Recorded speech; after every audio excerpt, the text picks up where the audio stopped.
ce sujet chaud, parce que j'ai vu que vous veniez de voter un code de conduite sur les médias sociaux. Je vous en reparlerai. J'ai eu le temps de le lire en arrivant. Donc, je vais activer ma présentation.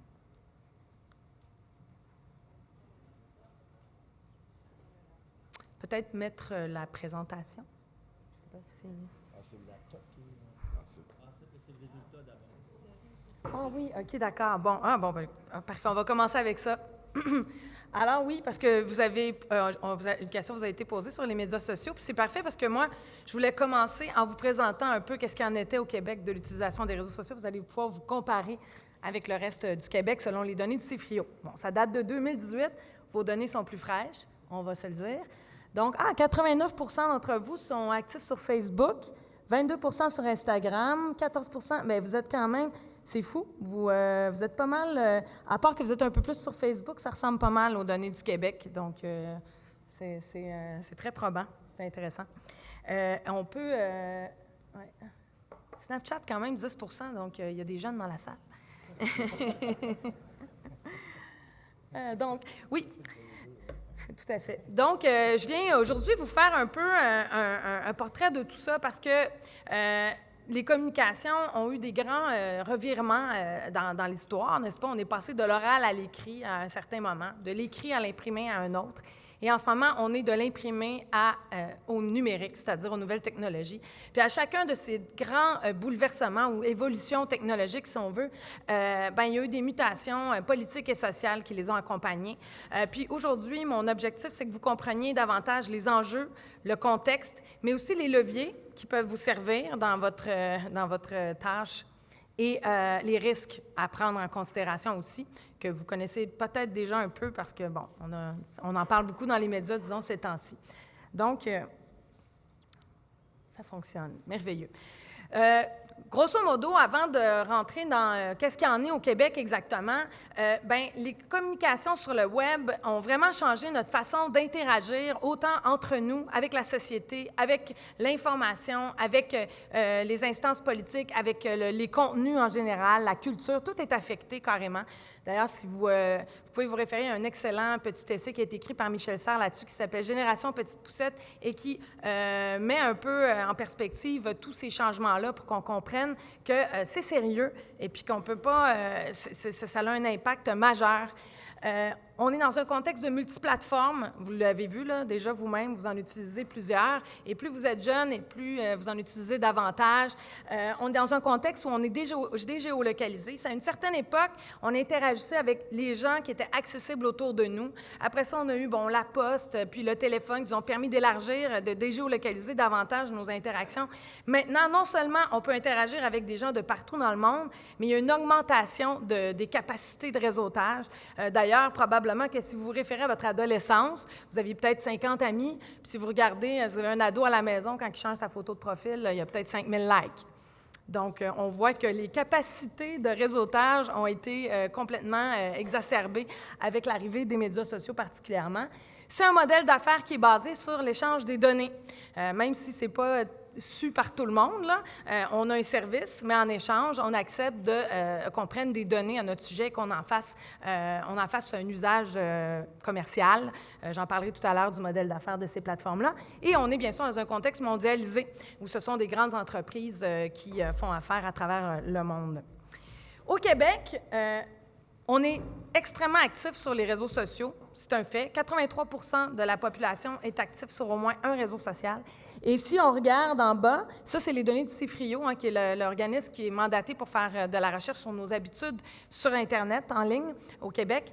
Puis ça, c'est des données qui datent de 2018. C'est toujours un peu, tu sais, ça passe vite date, là, les données pour nos activités sur les réseaux sociaux, mais c'est quand même ce qu'il y a de plus frais. Si on regarde au niveau des 18-24 ans, c'est 98 d'entre eux. Et le 2 en fait, c'est les non-internautes. Fait que c'est pour vous dire que si vous êtes entre 18 et 24 ans, presque 100 des jeunes qui sont sur Internet sont actifs sur un réseau social.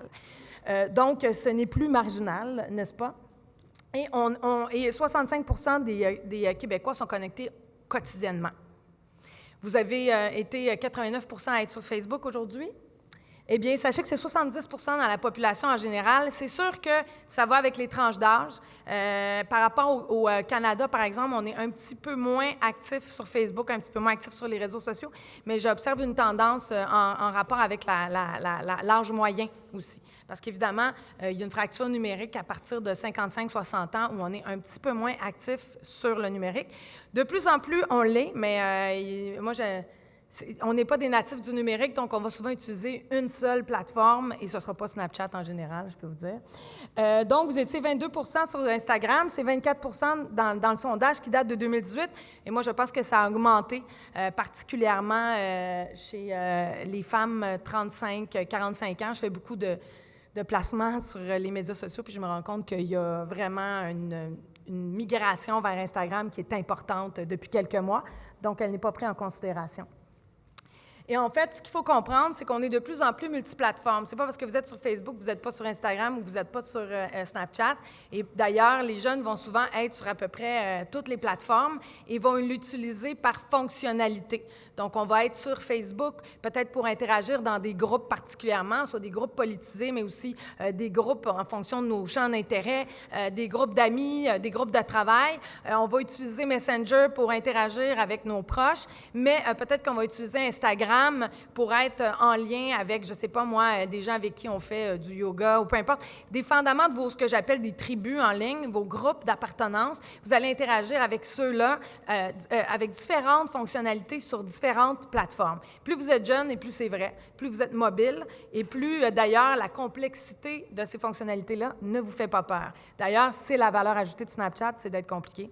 Donc, c'est l'inverse de Facebook. Hein. Si on a tous adopté Facebook, c'est parce que c'est simple d'utilisation. Si on n'adopte pas Snapchat, c'est parce que c'est compliqué. Mais quand on est plus jeune, c'est parce que c'est compliqué qu'on adopte Snapchat. C'est plus un argument de non-vente, on va dire. Je vais vous parler de la mobilité parce que ça aussi, c'est important. C'est non seulement on est de plus en plus connectés sur les réseaux sociaux, mais on l'est de façon mobile. Et ça, c'est un changement majeur parce que dans les dernières années, on s'est non seulement muni de téléphones intelligents, mais en plus, on s'est abonné à un forfait de données. Donc, on est constamment là-dessus, en train de regarder des vidéos, d'interagir avec les gens. Et ça, c'est majeur parce que peu importe les opérations que vous allez mener en termes de communication, de mobilisation, vous devez prendre ça en considération. La majorité des contenus sont consultés dans un contexte de mobilité. Donc, il faut penser les contenus en fonction de ça. C'est majeur. Tu sais, l'idée de faire du horizontal versus du vertical, là, c'est ça. Quand vous avez la majorité des gens qui regardent sur un téléphone, le fait de tourner le téléphone comme ça peut être un facteur qui décourage. On est rendu là. Donc, voilà.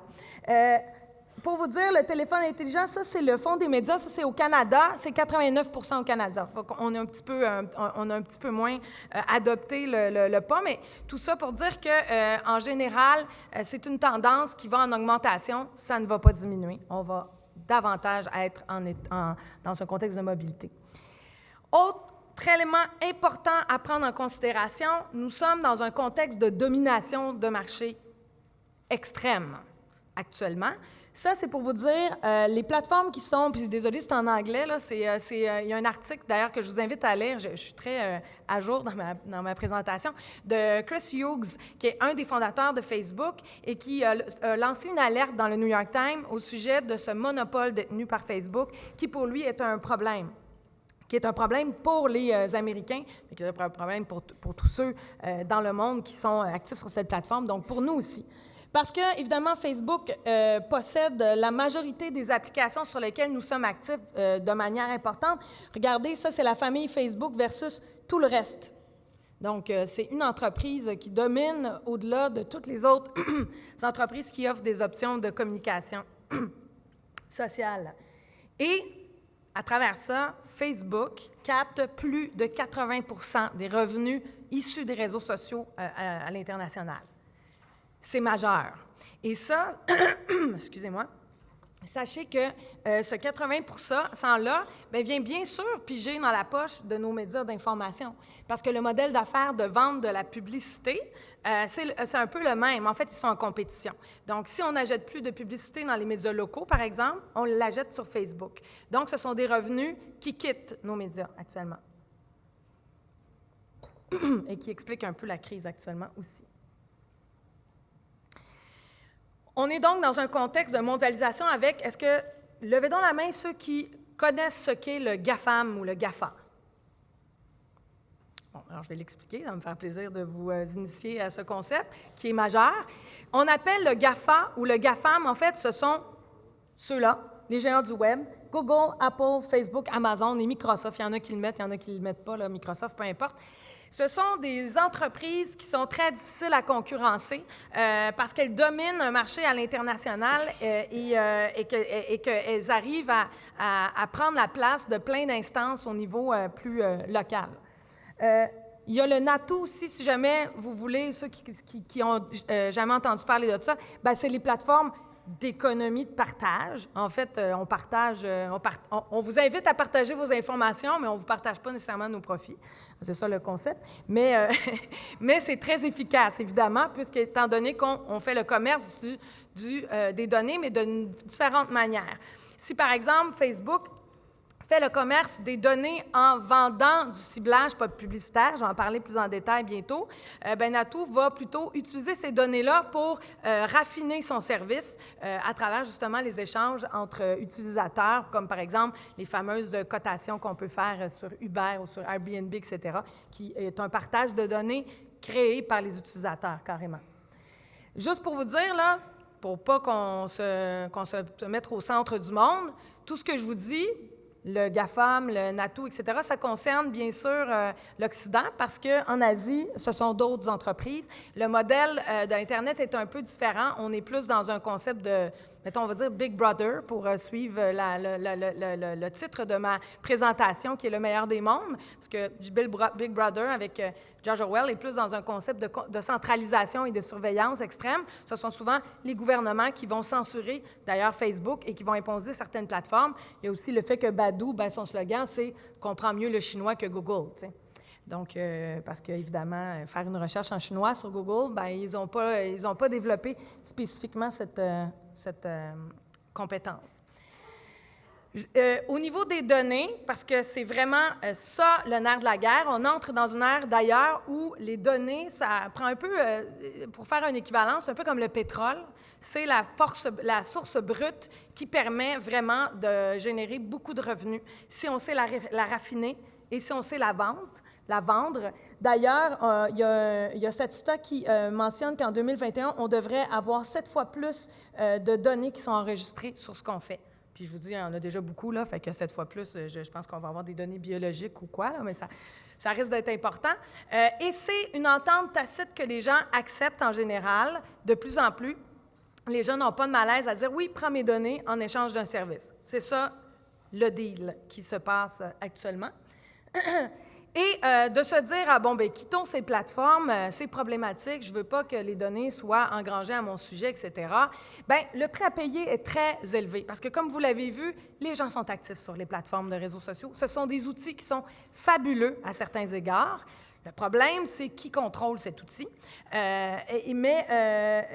Si vous quittez la plateforme, puis on l'a vu, il y a un mouvement de quitter Facebook dernièrement, les gens sont tous revenus. Ça n'a pas duré longtemps parce que le prix à payer était trop lourd, premièrement, socialement, mais aussi souvent, les gens quittaient Facebook en se disant « je vais aller sur Instagram ». C'est la même compagnie. Parce qu'ils ont fait comme Coca-Cola. Vous achetez un compétiteur, mais finalement, c'est la même compagnie. C'est la diversification du produit qui fait en sorte que finalement, vous faites compétition à vous-même. Là. Ça marche. Et c'est une technologie qui est difficile à concurrencer parce qu'évidemment, premièrement, on attire tous les plus grands développeurs à vouloir travailler dans cette entreprise-là. Et puis, quand on n'est pas capable de les employer, on les rachète. Puis quand on n'est pas capable de les racheter, on les copie. Par exemple, on a racheté Instagram. Snapchat n'a pas voulu être acheté, bien, on l'a copié avec Instagram. Donc, c'est très complexe de pouvoir s'en défaire. Et c'est une entreprise qui n'a pas le choix d'agir pour prioriser ses profits. Ça ne sera jamais une priorité pour Facebook, la démocratie, l'information, le bien vivre ensemble. Ça ne sera pas ça, sa priorité. Comme Coca-Cola, sa priorité, ce n'est pas votre santé, n'est-ce pas? Sa priorité, c'est les profits. Fait que oui, à l'aide avec des communications, on s'ajuste en fonction de ce qui se passe. Comme on a annoncé ce matin qu'on allait développer un super outil pour analyser, par exemple, les photos, les vidéos qui peuvent être problématiques par rapport à ce qui s'est passé à Christchurch et qu'on va bannir les comptes qui ont des signalements d'avoir accès à des lives pendant 30 jours. On a annoncé ça aujourd'hui. Est-ce que ça règle le problème? Je ne penserais pas, parce qu'il y a toujours façon de le contourner, puis c'est cosmétique un peu. C'est des communications qui nous font avoir bonne figure, mais qui ne règlent pas en profondeur le problème, parce que régler le problème en profondeur impliquerait de ne pas prioriser ses profits à ce sujet. Puis là, je vais vous parler des algorithmes, là, parce que c'est comme l'éléphant dans la pièce pour comprendre cette bébite-là. En fait, tout ce qui est plateforme sur les réseaux, sur le web, est pratiquement algorithmé actuellement. Et ces algorithmes-là sont munis d'une intelligence artificielle. Qu'est-ce que les algorithmes?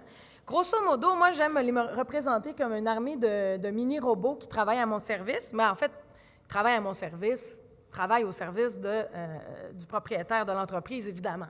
Ce sont des séries d'instructions, des petites recettes qui permettent de prioriser ou de sélectionner des contenus avec lesquels vous allez être en contact sur le web.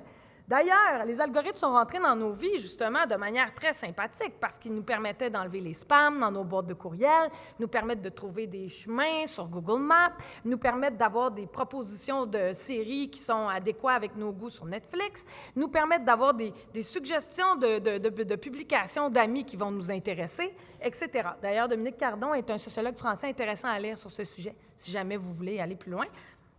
Et donc, ces algorithmes-là viennent traiter tout ce que vous faites une recherche sur Google, vous êtes sur Facebook, vous allez sur Instagram, il y a un algorithme qui a filtré ce que vous voyez. Et cet algorithme-là, comment fonctionne-t-il? Il fonctionne avec plusieurs éléments. Il y a plusieurs choses à prendre en considération.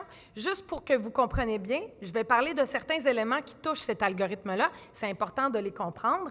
Les premiers algorithmes ont vraiment été copiés sur ce qui algorithmait en quelque sorte l'espace public avant l'arrivée du web. Hein? Comme par exemple la popularité. Si vous étiez populaire, vous aviez plus de chances de vous retrouver à la télévision ou à la radio. C'est la même chose sur le web. Plus un site a de vues, par exemple, plus de sites a de clics, plus il va ressortir dans les moteurs de recherche, plus il va avoir de poids pour les algorithmes sur Facebook, sur Instagram, un peu partout. C'est ce qui fait que quand vous publiez un lien, des fois personne ne le voit, des fois plein de monde le voit, c'est parce que là, les algorithmes ont donné une valeur à ce lien-là. Plus c'est un lien qui est visité, plus les gens passent du temps sur ce lien-là, plus il est considéré comme étant populaire, donc il va avoir plus de visibilité. C'est ce qui explique d'ailleurs le fameux phénomène qu'on appelle de clickbait. Parce que là, on veut des vues, puis on veut des clics, parce que plus on en a, plus on a de la visibilité, n'est-ce pas? Et ça influence, ça a même un impact sur les médias actuellement. On va choisir un titre tapageur particulièrement, comme par exemple, on a enfin capté un extraterrestre sur le vif. Puis là, vous cliquez là-dessus, puis il n'y a pas vraiment d'extraterrestre. C'est un article qui parle plutôt d'astronomie, ou peu importe. Pourquoi? Parce qu'on voulait générer des clics, parce que cette quantité de clics-là augmente le poids aux yeux, s'ils ont des yeux, en fait, pour l'analyse des algorithmes, des petits robots. Ça a aussi tendance à valoriser les choix consensuels, ce qui fait que la vraie information documentée faite par un journaliste va moins circuler que le titre tapageur, par exemple, de quelqu'un qui fait de la chronique d'opinion. Pourquoi? Bien, parce qu'il y a plus de clics, simplement. Donc, ça ne va pas garantir la qualité nécessairement. Ça va, d'ailleurs, ouvrir la télévision. Les émissions les plus populaires sont-elles celles qui ont le plus de qualité, sont les plus raffinées de qualité? Posez la question, c'est y répondre un peu. Il y a aussi l'autorité. Ça, c'était la même chose aussi dans les médias traditionnels. Si vous êtes reconnu comme ayant une autorité, comme moi, par exemple, je suis invitée aujourd'hui parce que je suis reconnue comme ayant une autorité dans mon domaine, c'est-à-dire les médias sociaux. Même chose, si je parle de médias sociaux sur Facebook, si on cherche quelque chose qui parle de médias sociaux sur Google, mon nom risque de sortir davantage. Je suis associée à une forme d'autorité à ce sujet.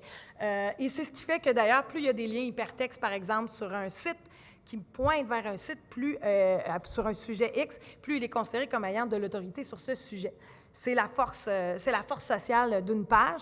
Même chose aussi sur n'importe quel réseau social.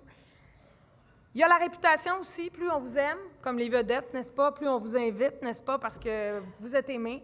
C'est les likes aussi. Plus vous avez de likes, de gens qui vous mentionnent positivement sur les plateformes numériques. C'est le fameux phénomène des influenceurs. Hein?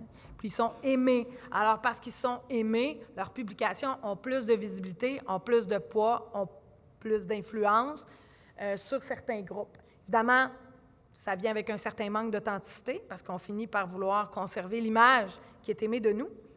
Mais bon,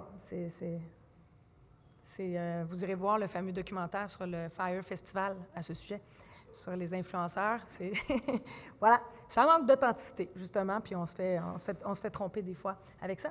Là j'arrive à l'élément important des algorithmes. Parce que là, ce que je vous dis depuis tantôt, c'est déjà des choses qui existaient dans l'espace public. Ça, non. Parce que maintenant, les robots peuvent sonder nos comportements. On ne se fie plus seulement à ce qu'on dit de nous-mêmes. « Ah, j'ai fait une liste sur Netflix, là, j'ai dit que je voulais écouter plein de documentaires. » Mais maintenant, on peut observer si vous les écoutez vraiment, les documentaires, ou si c'est d'autres choses que vous écoutez. Et on va se baser sur ce que vous faites vraiment et pas ce que vous dites que vous faites. Et toutes les traces que vous laissez sur le web, en fait, sont justement les données qui sont envoyées à la plateforme et on se sert de ces données-là pour en savoir davantage, non seulement sur vous, mais surtout ceux qui pourraient vous ressembler. Et on finit par en savoir tellement bien, tellement beaucoup sur vous qu'on sait qu'est-ce que vous allez apprécier dans votre fil d'actualité. C'est le fameux phénomène qui explique, premièrement, qu'on a de la misère à quitter son fil d'actualité parce qu'on trouve ça intéressant, qu'on a réussi à trouver des éléments qui vont nous intéresser. Et non seulement ça, mais en plus, on va prédire ce qui risque de vous arriver. Il y a eu d'ailleurs un cas aux États-Unis d'une femme qui s'était plainte que Facebook avait prédit que Facebook savait qu'elle était enceinte. Puis elle se sentait espionnée. Bien, c'est parce que, selon le type d'individu qu'elle était, où elle est née, son nom, sa culture de provenance, puis ses étapes de vie. Ah, elle s'est acheté une maison, elle s'est mariée. Ah, bien là, dans les mois prochains, les gens comme elle, ils ont un enfant. Fait que le système, en fait, ça nous ramène à notre grande prédiction. On est plus prévisible qu'on pense, en réalité. C'est ce qu'on découvre avec ces merveilleuses intelligences artificielles. Donc, on a l'impression d'être espionné. Même, il y a des gens qui prétendent être écoutés. Même pas besoin de vous écouter, là, c'est bien plus sophistiqué que ça. Ça serait grossier comme technologie parce qu'on a assez de données sur qui vous êtes. Puis vous n'avez plus besoin d'en donner beaucoup parce qu'il y en a d'autres qui sont pareils comme vous, qui en ont donné assez pour savoir ce que vous ne voulez pas révéler. On a perdu ce combat-là, je vous le dis tout de suite. C'est sûr que si vous voulez vous préoccuper de la récolte de données à votre sujet, je vous invite à noter ceci. Allez voir un truc qui s'appelle Data Detox. C'est des activistes, là, H-A-C-K, des activistes sur les grandes entreprises de communication qui sont reliés à Mozilla, qui est une coopérative d'ailleurs, qui milite par rapport à l'éducation populaire sur tout ça. Et dans Data Detox, ils vous font prendre conscience justement de comment vous pouvez contrôler cet aspect-là de vos vies à travers les navigateurs, lequel choisir, à travers votre mobilité, etc. Fait qu'au moins prendre conscience de ça, ça vaut toujours la peine de le faire. Et on est rendu, non seulement qu'on ramasse des données sur nous, de toutes les traces qu'on laisse, mais en plus, on a un système automatique d'intelligence artificielle qui est hyper sophistiqué, qui s'appelle les e-learning machines statistiques, qui réussit à faire des déductions par rapport à des statistiques. En fait, c'est au-delà des capacités humaines, là, ce qu'on est capable de faire comme déduction actuellement. On n'est pas loin de Minority Report.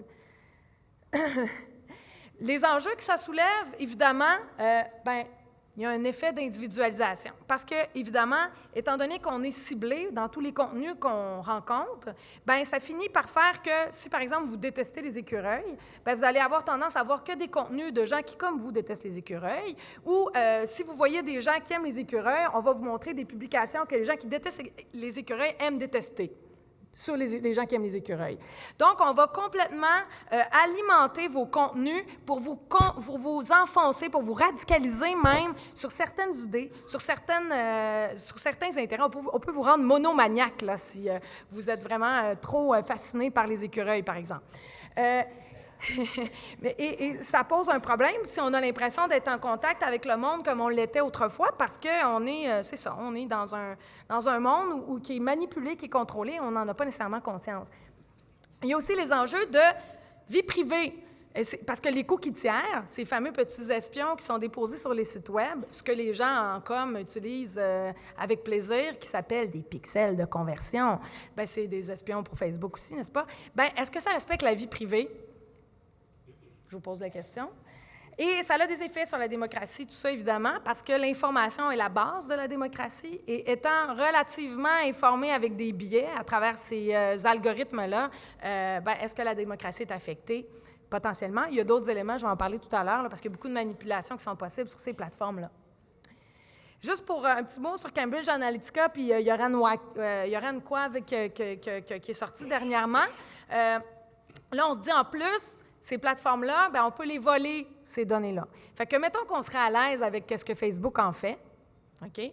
Bien, il y a n'importe qui peut voler ces données-là. Parce que Facebook a failli à la tâche, c'est ce qui lui a été reproché, d'avoir protégé nos données. Ils sont en train de travailler sur une technologie qui s'appelle le blockchain, qui va probablement régler ces enjeux-là, mais ce n'est pas encore le cas. Ils ont aussi proposé le cryptage, fait que maintenant, on va pouvoir communiquer de façon plus protégée.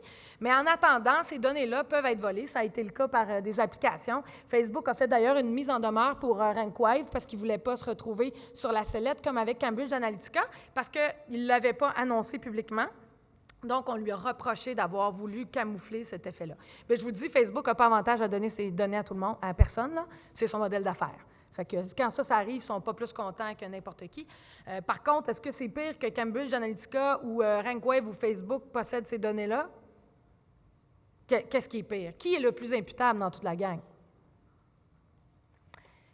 En ce moment, aux États-Unis, les Américains utilisent davantage les médias sociaux que les médias imprimés pour s'informer. Pas le web, là, les médias sociaux. Facebook est d'ailleurs une source importante. 44% des utilisateurs Facebook mentionnent s'informer principalement sur Facebook. C'est correct de s'informer sur Facebook, sauf mais il faut savoir que c'est algorithmé. Fait que si on pense que tout le monde est en train d'haïr les écureuils avec nous, peut-être qu'on n'a pas une vision qui est juste du monde et qu'on n'est pas bien informé sur les sujets importants à connaître. Il y a aussi le fameux phénomène des fake news. Pourquoi? Parce que, comme je disais tout à l'heure, la priorité des plateformes, c'est surtout Facebook, parce que vous êtes 89% là-dessus quand même, c'est de vous maintenir actif. C'est ça la priorité. Parce que plus vous êtes actif, plus vous donnez des données, parce qu'à chaque fois que vous interagissez, les mots-clés que vous utilisez, avec qui vous parlez, etc., c'est des données. Mais non seulement ça, mais aussi, votre temps d'attention est vendable, parce que c'est ça qui est vendu. Le modèle d'affaires, c'est de vendre des publicités ou des marques, votre temps d'attention. Alors, si vous êtes là 3 heures, on peut vendre un peu plus, ou 4 heures plutôt que 2, bien, on peut vendre davantage votre temps d'attention. Donc, ça va être ça la priorité de la plateforme. Fait que si ce n'est pas bon pour votre santé de passer 8 heures sur Facebook, ce n'est pas une priorité pour eux. La priorité, c'est que vous soyez là le plus longtemps possible. Donc, il faut comprendre cet élément essentiel-là. Puis j'ai l'air de vous dépeindre quelque chose de très noir. Vous allez voir, je vais retourner la situation bientôt. Les contenus sont diffusés en fonction du profilage, comme je viens de vous l'expliquer. Et les gens, le problème, c'est qu'ils ne connaissent pas les outils de contrôle parce qu'il y en a. On peut contrôler sur Facebook plein de choses pour s'émanciper de ces algorithmes-là, mais il faut encore le savoir. Moi, je prône beaucoup l'éducation populaire sur le sujet et peut-être un petit peu plus de réglementation, mais du moins, aujourd'hui, je vous invite justement à reprendre le contrôle de vos algorithmes et à reprendre le contrôle de vos préférences sur Facebook. Ce n'est pas faisable sur Instagram, sur Twitter non plus, mais sur Facebook, ça l'est. Puis là, vous êtes pas mal toutes là-dessus, fait que c'est une bonne nouvelle. La désinformation les fake news, la désinformation a plusieurs visages. Puis les gens ne s'entendent pas tous là-dessus. C'est pas juste des satires qui copient le nom du devoir avec le revoir puis qui font semblant d'une nouvelle. C'est pas juste ça, des fake news. C'est plein de choses. Les fake news, c'est le biais des chambres à écho. C'est justement le fait de n'être informé que d'un côté de la médaille. Normalement, un média, en déontologie, a la responsabilité d'équilibre, le devoir d'équilibre, le devoir de vous montrer les deux côtés de la médaille. Ce qui fait que quand vous lisez un journal, il y a probablement un chroniqueur ou un journaliste que vous n'aimez pas, si vous êtes campé à quelque part, mais ça vous permet d'avoir un portrait global de tous les arguments des deux côtés de la médaille. Quand vous êtes sur Facebook, même si vous êtes abonné, par exemple, au Devoir ou à la presse ou peu importe, vous allez voir juste les articles que les algorithmes sélectionnent pour vous. Vous n'allez pas voir 100 des articles. D'autant plus qu'en ce moment, les médias ne mettent pas tous les articles sur le Facebook à cause des enjeux de modération. Fait que, ça parle de racisme, on ne le met pas, ça parle de féminisme, on ne le met pas. Fait que ça fait qu'il y a des sujets qui ont moins de visibilité de plus en plus parce qu'il y a des enjeux de modération. Fait que ça, c'est un problème. On a aussi de plus en plus de manque de ressources à cause que les revenus vont à Facebook, Google, etc. Donc, moins de journalistes, moins de temps pour traiter la nouvelle, moins de temps pour s'organiser puis comprendre comment fonctionne le numérique. Donc, ça affecte la qualité des nouvelles. Mais en plus, les médias qui veulent continuer à tirer leur épingle du jeu ont tendance à tomber dans le piège du clickbait. Puis ça, on le voit, là, même des médias sérieux ces temps-ci ont des titres qui ont tendance à désinformer. Quand on lit l'article, c'est pas tout à fait ce qu'il y a. D'ailleurs, il y avait un titre dernièrement sur le fameux scandale de RankWave où on disait Facebook est encore dans un scandale. Mais le scandale, c'est pas Facebook, c'est RankWave, parce que Facebook s'est fait voler ses données et le mentionne. Alors là, il y a comme une petite nuance qui est perdue dans le titre, mais évidemment, de dire que Facebook est au centre d'un scandale, ça génère plus de clics qu'une compagnie dont on ne connaît pas le nom, n'est-ce pas? Mais ça désinforme d'une certaine manière. Il y a une confusion dans les formats. C'était clair avant, quand on rentrait dans un kiosque à journaux, ça, c'est l'Allo-Police, OK, c'est des potins. Ça, c'est des trucs de publicité, je comprends. Même dans les pages, c'est beaucoup plus clair. Maintenant, il y a même le FPJQ qui avait fait un blâme à la presse sur tablette parce que dans un sondage, les gens n'étaient pas capables de se rendre compte quand c'était un reportage commandité ou pas. Ce qui est problématique. Parce que là, on est en train de lire un article qui est commandité par une entreprise qui veut faire valoir quelque chose de commercial, puis on pense qu'on est en train de lire un journaliste qui nous informe. Ça a un impact majeur dans, justement, la circulation de l'information. Il y a aussi tout un contexte de lobby et de mobilisation de communautés qui viennent un peu biaiser les nouvelles. D'ailleurs, à ce sujet, on peut carrément créer des armées de trolls. Vous avez entendu parler peut-être des fermes de trolls. C'est qu'on crée, des fermes de trolls, c'est des entreprises qui créent plein de faux profils. Et des fois, ces faux profils-là ont des utilisations j'appelle ça du lobby d'algorithme d'une certaine manière. Exemple, je vais donner un exemple, mettons, les climato-sceptiques pourraient créer plein de faux comptes qui s'abonnent à tous les médias, à des journalistes. Puis ces comptes-là sont en dormance, sauf si vous publiez des articles qui favorisent leur point de vue. Et là, quand ces articles sortent, on les like, on les partage, on les publie. Fait que ça envoie des indicateurs aux algorithmes que c'est des articles pertinents. Ça augmente la visibilité. Donc, ce que ça fait, c'est que ça vient jouer dans l'équilibre de ce à quoi on est exposé. Et est-ce que les médias ont le temps de commencer à checker c'est qui leurs abonnés, puis, alors qu'ils ont des enjeux de ressources? Fait que ça, c'est un phénomène qui existe. Des lobbies d'algorithmes, par exemple, aussi, ça peut se faire avec des militants. Il y a des groupes Facebook qui sont organisés autour de certains sujets et là, on lance « Allez tout le monde, on s'en va commenter ça, on partage tel article, etc. » Puis ça, c'est courant maintenant. D'ailleurs, je vous invite à le faire en tant que syndicat. Ça fonctionne très bien. D'avoir des groupes mobilisés qui vont faire valoir un point de vue plutôt qu'un autre.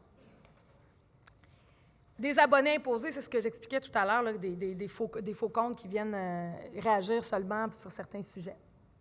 Les manipulations politiques, donc, avec ces fermes de trolls-là, sont d'utiliser les militants, d'utiliser les faux comptes, mais aussi d'utiliser l'intelligence artificielle pour faire de la prédiction. C'est extrêmement efficace. Puis là, vous l'avez vu, Cambridge Analytica permettait de faire ça, hein, avec les données de Facebook. Puis après ça, on a travaillé avec des gens, des experts en psychologie, etc. Puis on était capable de manipuler puis de savoir comment faire les publicités puis les faire voir à qui. Mais sans Cambridge Analytica, c'est un phénomène qui existe actuellement. Il y a des entreprises qui vendent ça, il y a des partis politiques qui font ça. Qu'est-ce qu'on fait? Bien, c'est facile, on utilise la console publicitaire des plateformes, mettons Facebook. Là, on va tester 2 messages auprès de différentes audiences et on a des résultats sur qu'est-ce qui fonctionne bien, comment les gens réagissent. Ils réagissent, ont-ils cliqué, ont-ils écouté, etc. Et ça, là, c'est vraiment majeur comme information. Je vous dis, on prédit les élections avec ça. C'est majeur.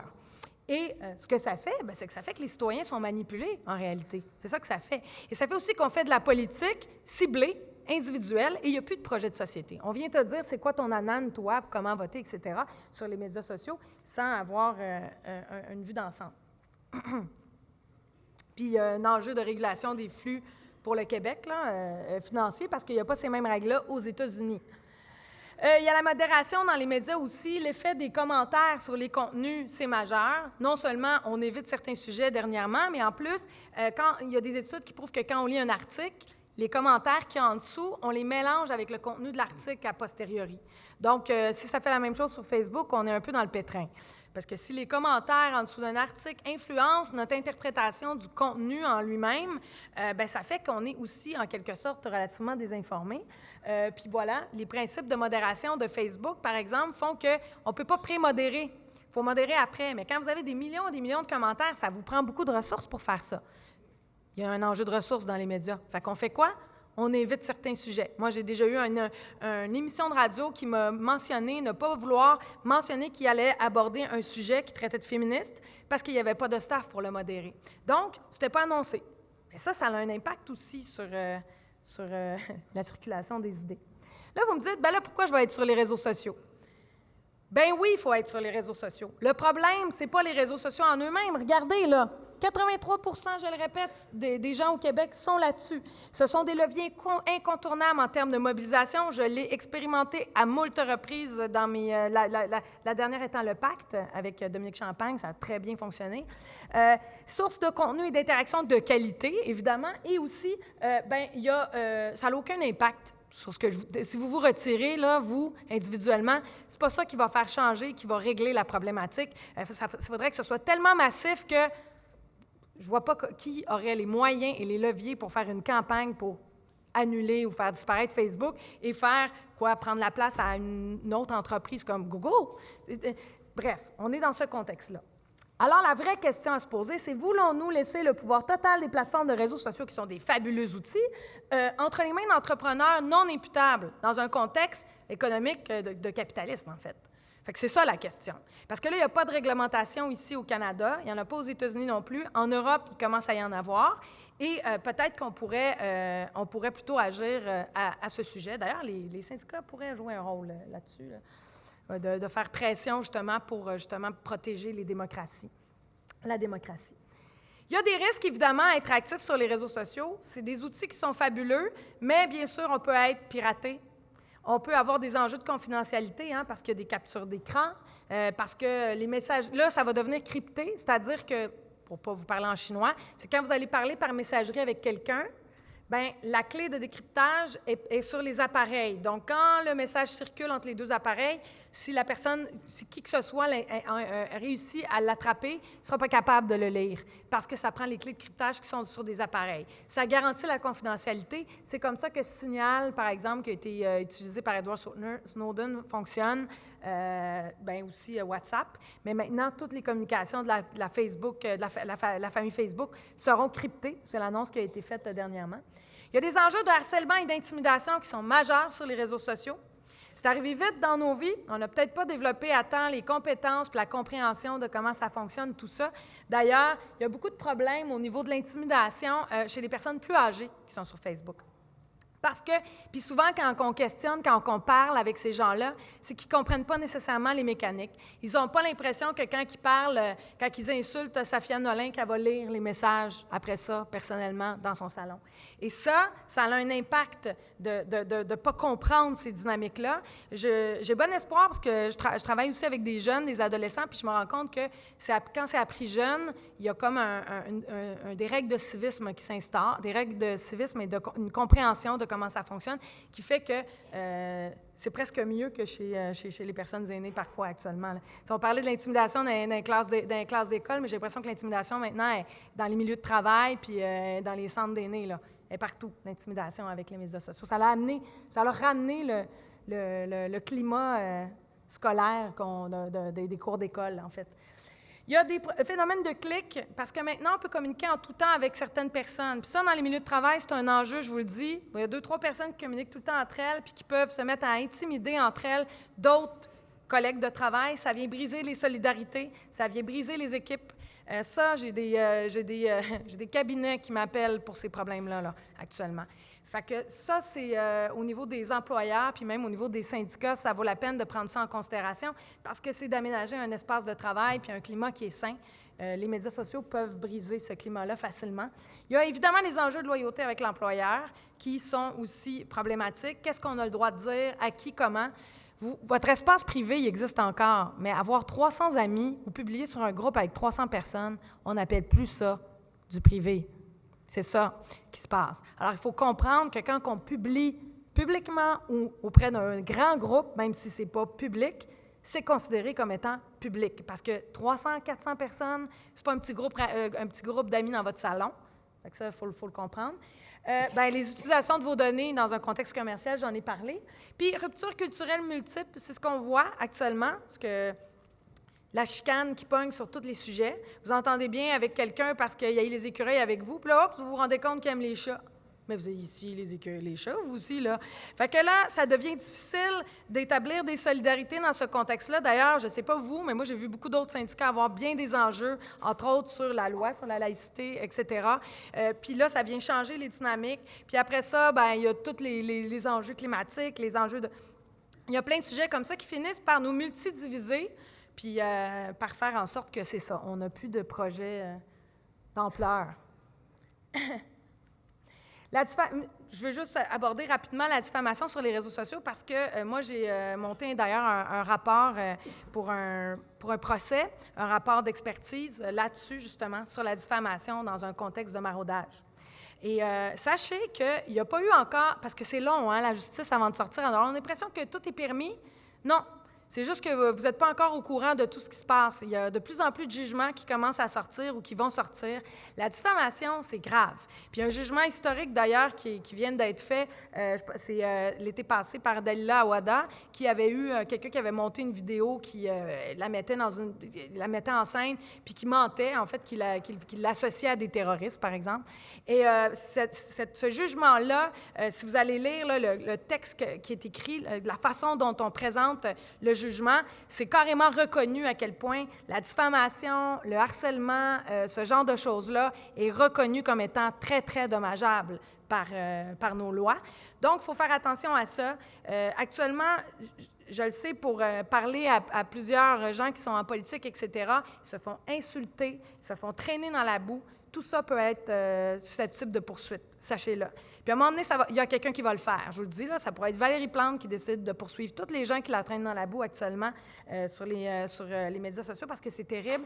Donc, faites attention à ça. Vous ne voulez pas vous retrouver à avoir une poursuite. De toute façon, vous vous êtes doté justement d'un code de conduite qui semble très bien comprendre cette affaire-là.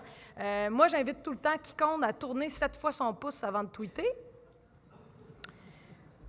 La même chose sur Facebook. Parce qu'on est en colère des fois, puis ça m'est arrivé moi aussi d'avoir envie de pogner les nerfs, mais je fais attention à ça. Aussi, quand on est dans un moment où on a un état d'ébriété, etc., moi, je me dis toujours, je vais écrire ce que j'ai envie d'écrire, mais je le publie le lendemain pour me donner un moment de relecture. Ça, c'est des mécanismes à s'installer pour justement éviter ce genre de choses-là. Qu'est-ce que vous pouvez faire? Bon, utiliser les réseaux sociaux.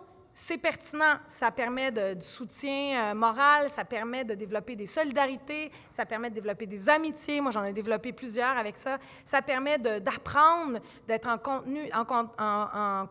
contact avec des connaissances accrues, d'aller chercher, d'avoir une intelligence collective qui vient chercher toutes sortes d'informations rapidement. Ne serait-ce que, vous avez sûrement vu ça, quelqu'un qui pose sur Facebook une question où aller quand je vais dans telle ville, ou quoi écouter ce soir, ou comment on fait telle chose. Puis rapidement, on trouve des fois la solution mieux que sur Google. Donc, c'est vraiment très fort comme outil. Par contre, je vous invite à faire une chose que les gens ne font pas, mais mon Dieu, faites-le, gérez vos paramètres. Là, prenez-vous une petite heure, 1h30 si vous êtes mal à l'aise avec les technologies, au pire, vous allez passer à travers tout ce qui est sécurité et confidentialité. Sur toutes vos plateformes. Vous êtes sur Snapchat, vous êtes sur Instagram, allez comprendre ça, puis c'est simple, là, c'est écrit tel que tel, vous choisissez oui, non, ça je l'active ou pas, mais prenez le temps, parce que souvent, je remarque que les gens n'ont pas fait cet exercice, c'est majeur. Vous passez beaucoup de temps là-dessus, il faut le prendre en considération. Gérez vos préférences, vous pouvez gérer comment vous êtes profilé. Saviez-vous ça? Quand vous voyez une publicité sur Facebook, vous pouvez dire « Hey, pourquoi je vois ceci? » Vous allez avoir accès à votre panneau de préférence. Là-dessus, vous allez avoir accès à ce que vous voyez ici. Vous allez pouvoir décider qui vous voulez prioriser dans votre fil d'actualité. Vous avez droit à 30 comptes. Vous allez voir tout ce qui publie ces 30 comptes-là. Si vous mettez un média, vous allez voir tout, pas juste ce qui est algorithmé, tout ce que ce média-là publie. Vous pouvez choisir des journalistes. Vous pouvez choisir quelqu'un qui publie des photos de chats ou d'écureuils. à votre goût, puis vous pouvez le changer en tout temps. Vous pouvez décider de vos abonnements. Vous ne pouvez pas vous plaindre, il y a juste des photos de chats, c'est n'importe quoi. Non. Ça, c'est parce que vous n'avez pas géré votre fil d'actualité. On gère ce qu'on reçoit, pas ce qu'on émet sur les médias sociaux. Donc, allez gérer ça. Si la personne, elle vous énerve avec ses photos de chats, bien, posez-vous la question, est-ce que vous aimez être énervé par ça? Parce que pourquoi on continue à vous le montrer dans votre fil d'actualité, il y a quelque chose. Mais la deuxième chose, c'est « peut-être que je pourrais me désabonner ». Se désabonner de quelqu'un ne signifie pas de rompre la relation d'amitié. Puis vous pouvez toujours lui dire quand vous la croisez sur la rue puis qu'elle vous demande « As-tu vu mon nouveau petit chat? » Les algorithmes, hein, ils ne montrent jamais dans mon fil d'actualité. Fait que vous êtes safe. Vous pouvez aussi aller voir les pages qui sont connectées à vous, ainsi que là, dans le See More option, vous allez voir, là, vous êtes profilé, vous allez voir des trucs qui disent vous êtes une personne qui aime les voyages ou pas, vous êtes associé à certains jeux vidéo ou pas, plein de choses, et vous pouvez enlever ce qui ne fait pas votre affaire, rajouter ce qui ferait votre affaire. Fait que vous pouvez contrôler ces éléments-là. Donc, prenez le contrôle. Mon message aujourd'hui, c'est vraiment ça. Puis, même chose pour toutes les pages, puis ça, c'est en dehors des See First, les voir en premier. Vous pouvez aller décider de vous abonner ou pas à n'importe quelle page que vous aimez. Parce que c'est pas parce que vous aimez une page que vous allez voir toutes les publications de cette page-là. C'est les algorithmes qui décident, puis de plus en plus, qui vont décider si la page a payé ou pas. N'est-ce pas? Et là, je termine avec ce petit élément parce que j'ai intitulé ma présentation « Le meilleur des mondes » parce qu'il y a un théoricien en communication qui s'appelle Neil Postman qui a écrit une théorie, puis ça concernait la télévision, mais en tout cas, je pense qu'il serait vraiment épaté de voir où en est le monde des communications aujourd'hui. Et lui, il avait mis en opposition le meilleur des mondes et Big Brother de George Orwell, qui sont deux dystopies différentes. Dans la dystopie de Big Brother, que les gens font souvent référence à, c'est un contrôle absolu, très, très contraignant d'un gouvernement centralisé. On n'est pas dans ce contexte-là. C'est vraiment la théorie c'est la dystopie du meilleur des mondes qui, à mon avis, a gagné. C'est le fait que, selon Aldous Huxley, on allait être dans un monde avec tellement de divertissement que si les gens sont asservis, c'est parce qu'ils préfèrent être divertis. C'est parfait. Voyons. C'est qu'ils n'ont pas... la dictature a une apparence de démocratie, ce sont des prisons de divertissement. Et quand je regarde les réseaux sociaux actuellement, où je me dis, là, les gens sont tout le temps en contact avec des contenus qui les informent pas nécessairement, en compétition avec ce qui est de la vraie information, ça donne de plus en plus raison, dans le fond, à cette dystopie-là. C'est amusant, mais bref, il parlait de la télévision, mais disons que Facebook, c'est peut-être encore plus loin dans tout ça. J'arrive à la période de questions. Je sais que j'ai... donner beaucoup de contenu. Oui, on a quelques minutes. Oui, alors si vous avez des questions spécifiques à cet univers qui est, ma foi, complexe et fascinant, n'hésitez pas. Oui, bonjour. Karim 4091. Une petite question sur les appareils à la maison, Google Home, tout ça qui sont en écoute constante. Vous disiez qu'on est en écoute avec les médias sociaux, qu'on est... porté à aller, mais là, c'est en instance dormante chez soi. C'est tout le temps en attente de dire « Allô, Alexa, on va chercher des écureuils ». Je voulais avoir votre opinion là-dessus. Oui, en fait, c'est intéressant parce que là, il y a eu un petit scandale comme quoi, comment ça, qu'il y a un truc qui écoute, qui est en dormance. Ces écoutes-là ne sont pas des écoutes pour récolter des données, puis ça, moi, j'ai tendance à le croire parce qu'ils n'ont pas besoin de ça. Puis moi, je me dis, c'est terrible de penser que les gens sont effrayés par ça alors qu'il y a pire actuellement et qu'on y contribue de façon tout à fait volontaire. C'est écouter ce qu'on dit dans votre foyer, ça n'en dit pas nécessairement plus et peut-être même que ça en dit moins que de suivre les déplacements de votre téléphone. Par exemple, on est en train de voir qu'on est tous dans la même pièce aujourd'hui. Fait que ça se peut qu'on vous suggère des amitiés que vous n'aviez pas de gens dans la pièce ici aujourd'hui. Peut-être qu'ils vont faire, ils sont tous dans la même pièce, ils ont peut-être certains intérêts communs. Ils vont chercher quels sont ces intérêts communs-là, peut-être pour nous mettre en relation. Et en fait, on sait, si je prends les transports en commun, si je me déplace en voiture, on sait ma vitesse de déplacement, on voit si je ralentis devant une vitrine de magasin, par exemple. Quand je croise quelqu'un, est-ce que je m'arrête pour lui parler ou pas? Est-ce que je passe une nuit, est-ce que mon téléphone passe la nuit dans la même pièce qu'un autre téléphone pendant 24 heures? Est-ce que c'est mon conjoint ou pas? Ces éléments-là parlent plus que ce que vous dites dans votre maison à Alexa, OK? Et on le fait de façon tout à fait volontaire. Fait que pour moi, c'est pas ça la vraie question. Pour moi, la vraie question, c'est est-ce qu'on veut laisser le contrôle de ces données-là à des entreprises privées dont l'objectif principal est le profit et dont non seulement c'est l'objectif principal, mais c'est une obligation d'objectif principal. Parce que si Facebook, il l'a même mentionné au Congrès américain en disant, bien, réglementer, c'est pas mon rôle de me réglementer et moi, j'ai pas le choix d'aller au bout de l'affaire parce que si c'est pas moi qui le fais, c'est un autre qui va le faire et il va me tasser parce qu'il va l'avoir fait. Parce que c'est celui qui fait le plus de profit qui gagne sa position.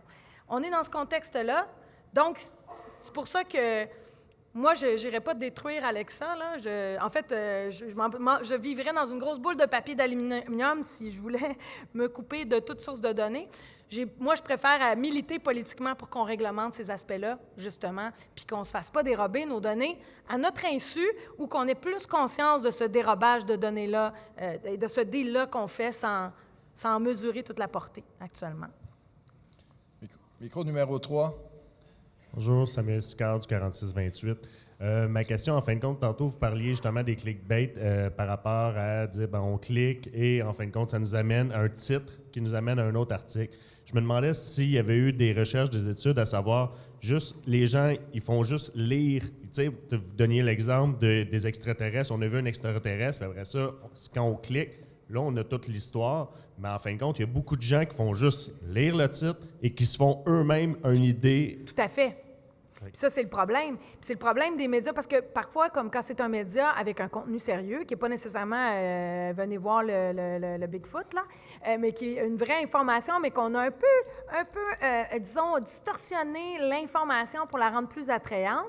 On se dit, ben là, sur Le Devoir, les gens vont aller lire puis ils vont savoir c'est quoi la vraie information. Mais justement, quand on fait ça, on est à risque que tous ceux qui lisent, puis combien de fois, moi, j'ai pas vu d'études probantes là-dessus actuellement. J'espère qu'il y a un chercheur qui en fait une, sûrement. Il faudrait le trouver.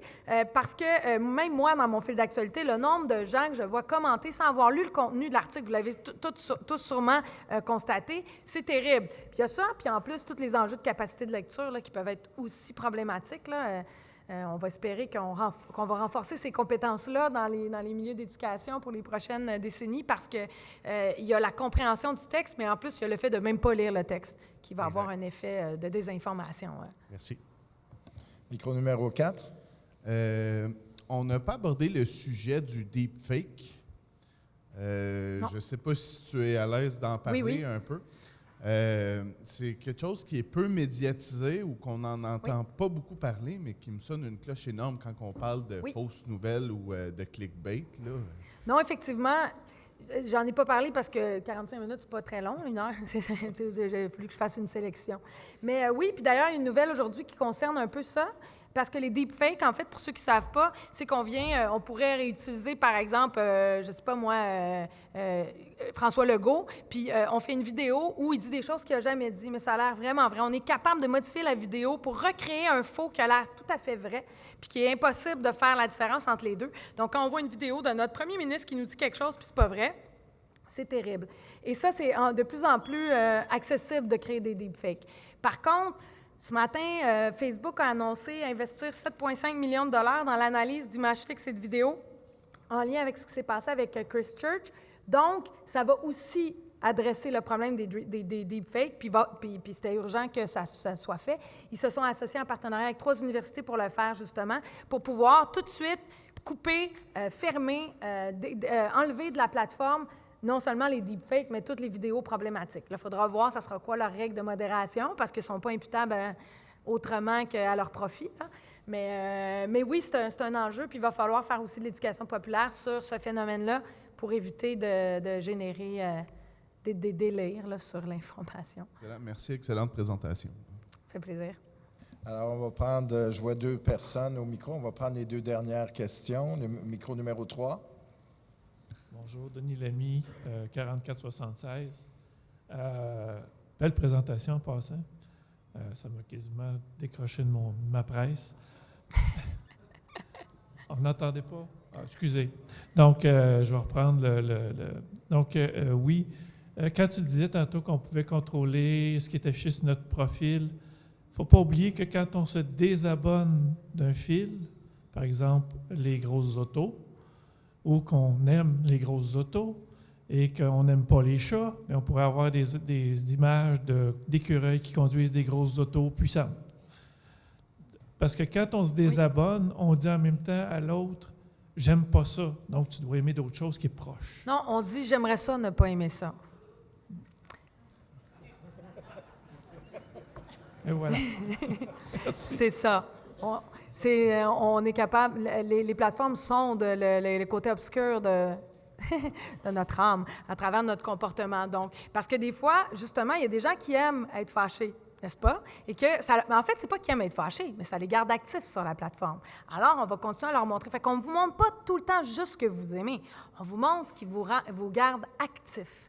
Donc, si de vous garder être en colère est quelque chose qui vous garde actif, bien, ça se peut que votre fil d'actualité soit très frustrant, finalement. Fait que, puis, il y en a des gens, des fois, qui prétendent « Ah, c'est déprimant, c'est pas le fun, etc. » Bien, c'est parce que, justement, on réussit peut-être à utiliser des aspects qui sont négatifs pour vous garder captif. Mais oui, c'est un message qu'on envoie à la plateforme.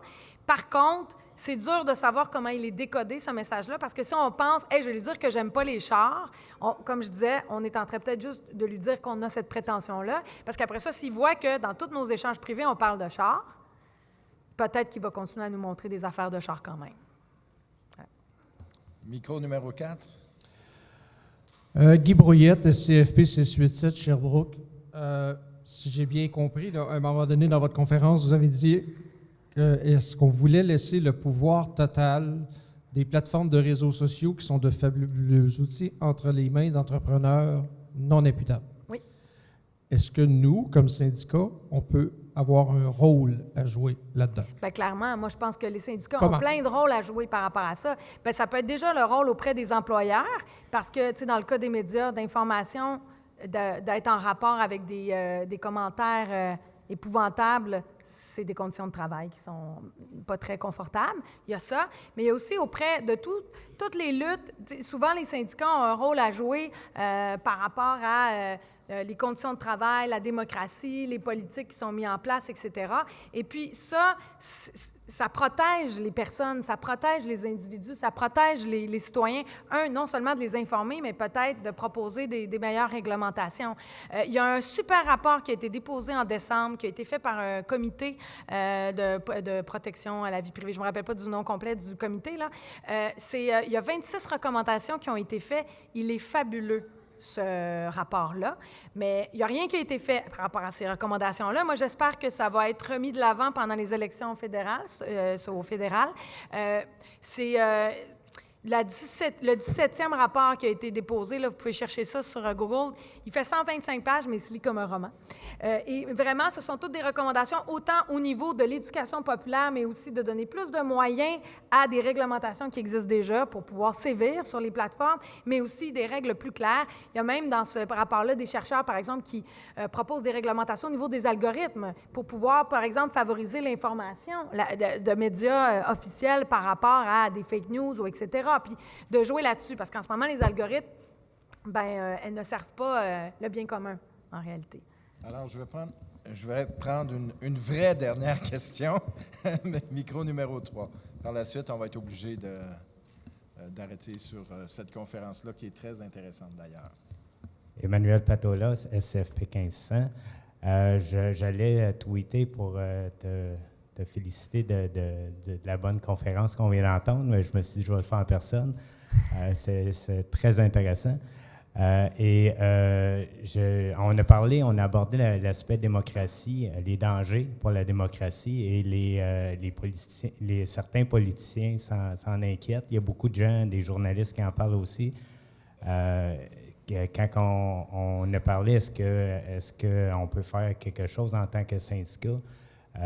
Moi, je pense qu'il faut, c'est pas juste est-ce qu'on peut faire quelque chose, il faut faire quelque chose parce qu'un syndicat, c'est une association qui est démocratique, qui a un fonctionnement démocratique, puis le même danger existe à l'intérieur de cette démocratie-là. Donc, s'il y a un danger, si on le voit pour le pays ou pour la province, il est là aussi, puis il faut le voir pour le syndicat, à l'intérieur du syndicat, le même danger est présent.